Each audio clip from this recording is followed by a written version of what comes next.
Veronica Miracle. John, let's go first to you, as officials just recently wrapped up this news conference. And as you pointed out, there was this key detail about this suspect making it to Minneapolis hours after that shooting. What more did you take away from that?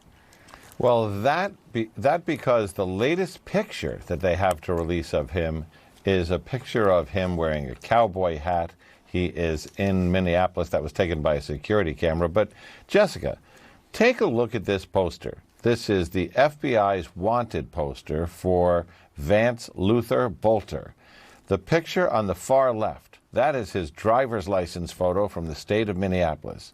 The picture next to that is from the website of his security company. The next picture shows him with a shaved head. Now that, according to law enforcement sources in Minnesota, is taken this morning during the actual crime, where he's wearing that tactical bulletproof vest, he's got a flashlight, and he is trying to gain entrance or leave one of the houses where these shootings actually occurred. So that is key, because it makes a difference if he doesn't appear like the two pictures on the left because he has shaved his hair or lost his hair. That is a significant development. Now, that picture to the right, there he is in the cowboy hat, spotted at a business this morning in Minneapolis. So that would be the last known photo, but because of the cowboy hat, you can't tell exactly what he looks like there underneath the hat. Either way, this is an effort that's being followed by every single law enforcement agency in the state of Minnesota, whether they are state, county, federal, or city, as this manhunt continues.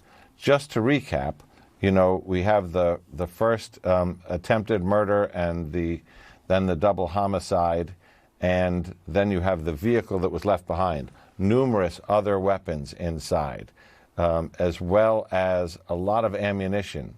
In the bag of ammunition in the car, among all the bullets, a card saying Happy Father's Day, signed Jenny.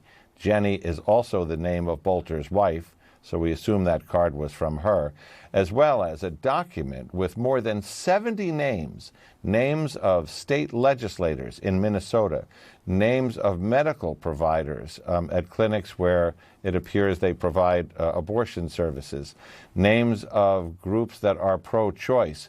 So what emerges is, with the killing of two Democratic legislators, that there could be a political motive to this, but also because of the number of medical people and pro-choice people on that list inside the car, a very long list, it also could emerge as another potential motive.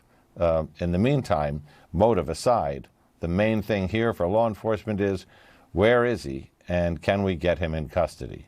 Absolutely. And John, yeah, that you make such a good point. That look there with the bald head, very different than the other photos, and that makes a difference when you're relying on the public to spot him. Please stay with us. I do want to speak with Veronica Miracle here for a second, because Veronica, I know you're tracking the conditions of the state senator, his wife, who we were told did survive, but have undergone surgery. What do you know?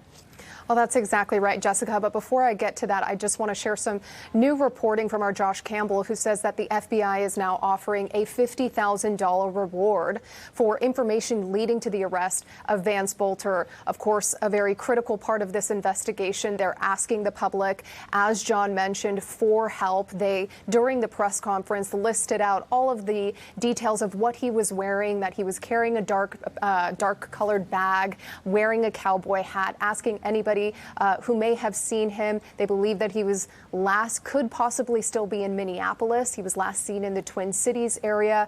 And authorities during the press conference also mentioned that they have various images from different locations around that area spotting Vance Bolter. Of course, they didn't elaborate too much, as this is an ongoing investigation. But we also understand that Border Patrol has been alerted at the U.S.-Canadian border with his images just in case he does try to flee the country. It's about a less than 7-hour drive north to the border, so that is still ongoing as well. Now, in terms of the conditions of the victims, we understand that State Senator Hoffman and his wife Yvette, they are out of surgery. They are in stable condition. They are expected to survive. But some incredible news from family members who spoke to our affiliate CARE TV, who said that doctors revealed that State Senator Hoffman, the bullet narrowly missed his heart.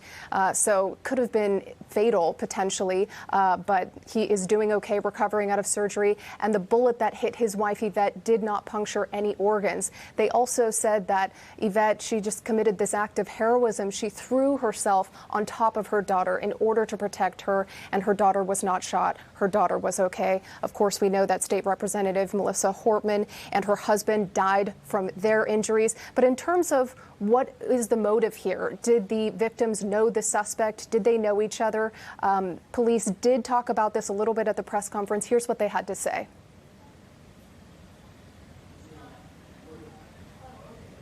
Okay, looks like we don't have that soundbite, but basically they said that they are still exploring that. There's certainly some kind of overlap in public meetings. Apparently, Senator Hoffman and Vance Bolter may have overlapped in various locations, but they don't know if they actually knew each other. So in terms of a motive, they're still developing that. Send it back to you, Jessica. All right, Veronica, thank you very much for that. We're going to bring John Miller back in, as well as retired NYPD Detective Tom Verney. Good to have both of you back here with us. John, I do want to go back to you for a second, because I'm curious. We know there was this manifesto. We know this was this list of people that potentially could be targeted. What are authorities going to be doing tonight to make sure those people are safe, especially with this person still at large? Well, that started this morning. There's a doctrine called duty to warn, meaning if you're on a hit list or you're in some kind of threat, they have A, a duty to warn you, and B, a duty to offer some kind of protection. So for state legislators, that's going to be the state police. For officials in those towns, a couple of the people on the list were mayors, that's going to be local law enforcement. But be assured, until this suspect is in custody, those people are going to be receiving some kind of protection, whether or not they remain at their locations or not. And, that is something that is going to, regardless of protection, give a lot of people a lot of anxiety. No doubt about that. By the way, while we're on this, yeah. So take a look at that poster again. The first picture, the second picture, and then the picture where he appears to have a shaved head. If you take a closer look at that picture, and I don't know if we have the ability to zoom into it, I've zoomed into it after talking to Danny Friedman, who took a very close look at it. It appears that is very possibly a mask, one of those rubber masks that you pull over your head, because if you notice the eye sockets, there's just a hole there. And if you notice the ear, there is just a hole there, which does not appear the same as his other photographs. So it is entirely possible, and granted, we're at the early stages, and I'm speculating a little bit here based on Danny's observation, which I thought was very, very smart, that he has done something to change his appearance during the crime, so they would be looking for that guy instead of this guy, the picture taken from the security camera.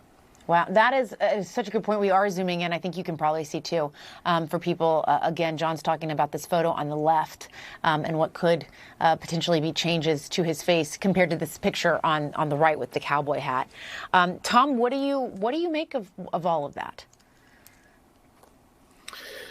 Well, this is, extremely troubling, the time that we're living in right now, where people feel that they can just go and target those that they don't agree with politically.